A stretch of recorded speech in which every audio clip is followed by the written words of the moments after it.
So we were watching Raw one day and we were talking about, wrestling and, they knew I was a big wrestling fan from before. So they were like, Mojo, you should like leave football and just go wrestle. I was like, oh yeah, let me just call Vince and see if they got a job for me. I've never trained a day in my life. I've watched on TV. That doesn't exactly qualify me to become a pro wrestler, right?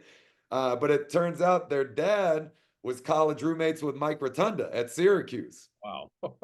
So Big G called over to Mike. They had a conversation. There was a live event in Buffalo coming up sometime in the future. So we all went. They got us front row tickets to go watch, and we're watching the show. Main event was Kane and Cena. I remember Dolph Ziggler wrestled on that card and was unbelievably entertaining. Some of the stuff he was saying, I was like, okay, now that was my first time seeing a show in person. So I was like, okay, I knew I liked this before, but now actually being there, I was like, all right, maybe this isn't so crazy after all that I It could was actually. a house show event, not a TV event, right? Yeah, it was a house show. That's even better because you get to see more personality of the guys than just that stoic TV march in and out, right? Oh man, Dolph came to the ring and he had his like entrance jacket, and obviously it wasn't on TV, so he could say this. I've told him this story before too. But he gave his jacket to the ref and he told the ref, he was like, don't give this jacket to anybody, including kids with cancer. And I mean, it was so ridiculous. Our whole group, like all of us, lost our minds laughing because that's the stuff you don't really hear on TV. I mean, maybe now I there's wonder why. yeah. Yo, we were dying laughing, and then we just had the best time ever at the show. And then they brought us backstage afterwards to meet everybody.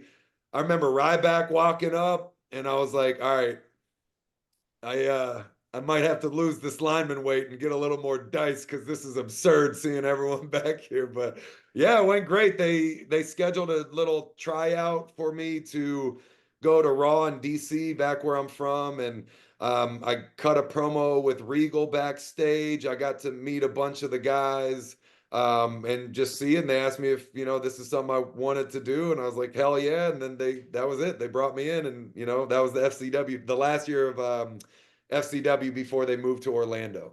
Isn't Regal great backstage when he's trying to tell you a promo? He's so thorough and he's so good at describing how you should cut that promo. Did he give you the same lessons he gives the guys down at NXT? Yeah, it was he was awesome because you're right. I think in especially when you're new in pro wrestling and you have so many different coaches and Hey, everyone. Hulk Hogan, brother. It's easy to get mixed up, right? From Yeah. one Is it ever?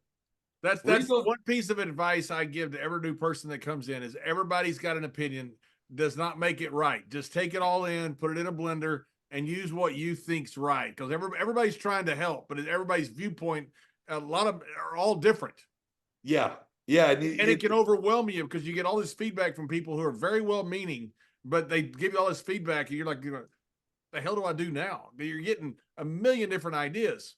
paralysis by analysis. It almost like makes it worse in the end because you're trying to combine all these things that at the end of the day you're not thinking or doing anything organically, and it takes a while to get through that. So, but yeah, Regal was awesome. I mean, he actually kept it very simple that day. He was just his big thing was be authentic. Tell me your story. Tell me about yourself. Like, let's see a little bit of energy. Put you into this. Don't play wrestler, be a wrestler, kind of a thing. So it was really cool, and I tried to maintain that as much as I could throughout my entire career. I think that was a huge asset. And who did you first report to down? Did you report right away down to FCW? Yeah, so we moved to Tampa pretty quickly. Yeah, Coach Bill DeMott was the head coach there. This was not long before Billy Gunn got started as a coach. Terry Taylor was there, Norman Smiley, Joey Mercury. Um, I think those were the four main coaches, of course, for the in ring, and then Dream, of course, was everything for promos, and we got to work closely with him as well, which was unbelievable. But yeah, that was the team, man. not what it is today. I mean, if I'm being honest, I liked it better then.